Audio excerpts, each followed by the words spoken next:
problem is really much more in the retail market, and in some ways, of course, regulators, and I've been an insurance regulator myself, are bound to be cautious about that because a life policy may really involve somebody's life savings, and so you're going to be, as a host country, cautious about that, which is exactly where Terry's question about regulatory trust comes in. The other thing I think, and these are arguments we do need to demolish, are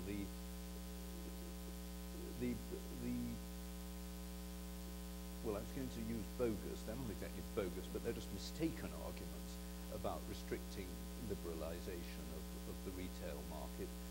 The fear, for instance, that insurers are going to repatriate premium, foreign insurers will repatriate premiums to another country. I mean, very often they have to match in the currency of the country concerned. So, there isn't going to be huge repatriation. And even if there is some repatriation, if that is the price for a competitive insurance market in which the local industry and small businesses can manage their risks better, and ordinary people have access to a better choice of the products they need, those are benefits worth having. And I think, very often there are special interests locally in particular markets, the nationalized sector or whatever it may be, that are arguing against liberalization for those sorts of reasons that I think in economic policy terms are misleading. So we have some way to go, but I think it is going logically.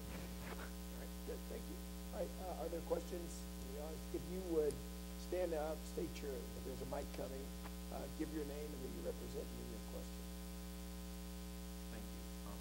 Brad Smith with the American Council of Life Insurers. I just would ask, following up on a statement was made by Don Stephenson in the last panel about the intersection between trade and the need for a parallel in regulatory modernization and coordination globally and how those interact. If I could ask Dr. Macklin and then the various representatives of national regulators. You've talked about the G20 process, and thank you tremendously for actually giving some information on that, because as an industry representative in the United States, I'd say it's been a fairly opaque process with the exception of the release of your recommendations and the other working party releases.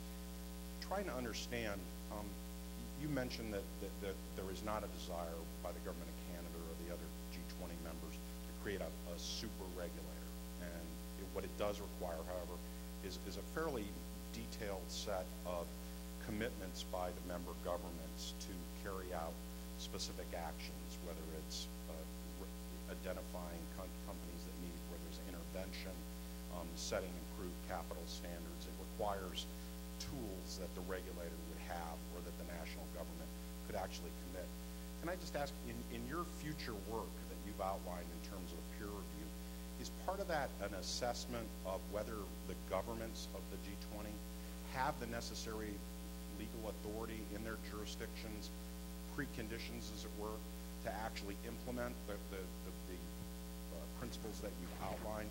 And if I could ask if the respective representatives of the national markets, do you think your governments have the necessary legal tools to actually implement what's been called for by the G20?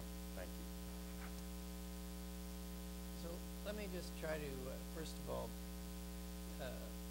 talk to the trade world versus financial regulation. So in the previous session we were talking, I just caught the very end of it, but it was really focused on WTO commitments. Now these are internationally binding legal agreements.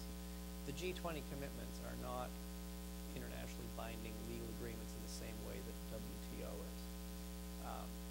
But they are commitments made by leaders of our countries. And so how are these going to be enforced? Well, the way they'll be enforced is really through a system of international assessment and review that is open, so that these reviews will be published. And as a condition of membership in the Financial Stability Board, all the members committed to do this. And so that includes the G20 plus a number of other countries.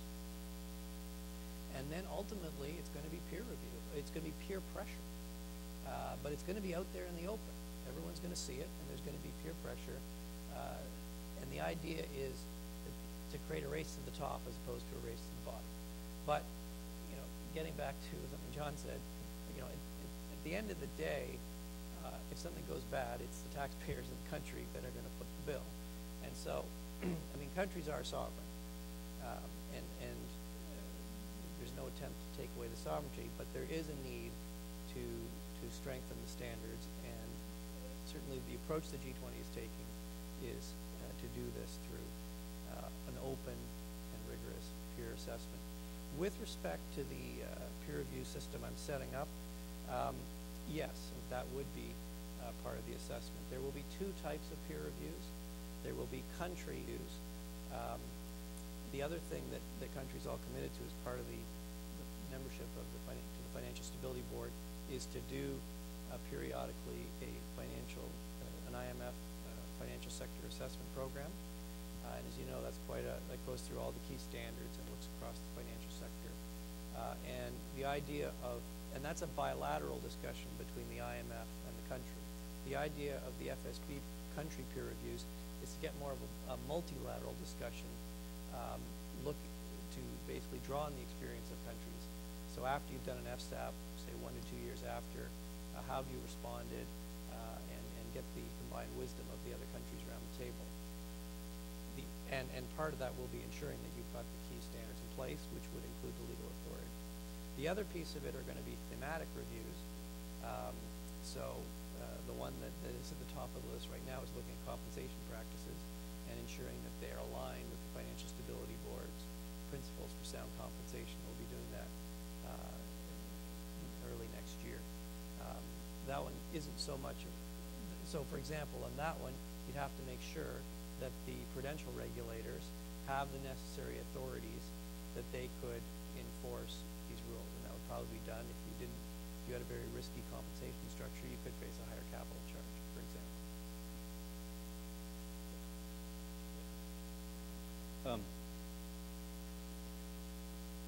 I'm not quite sure how to answer Brad's question, but I think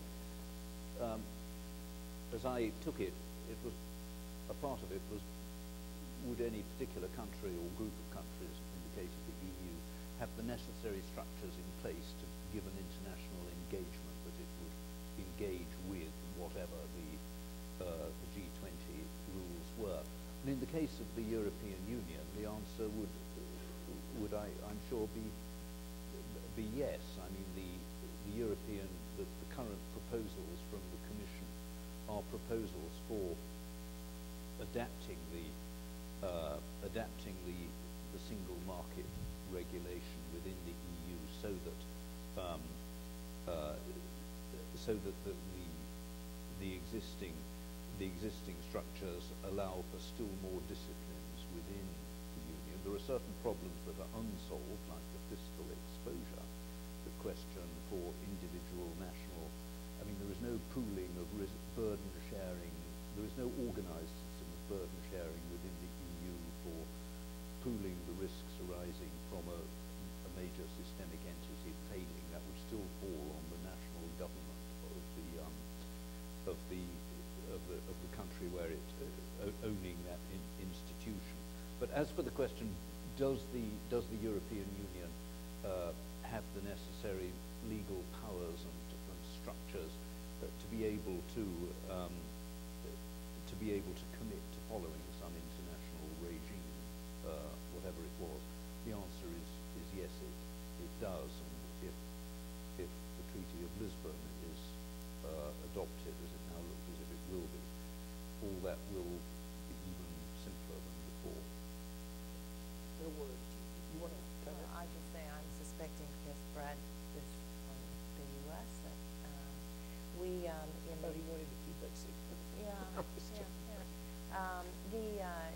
I would answer yes also. I would say we certainly do. We are very active in the Financial Stability Board. There are working groups at this already.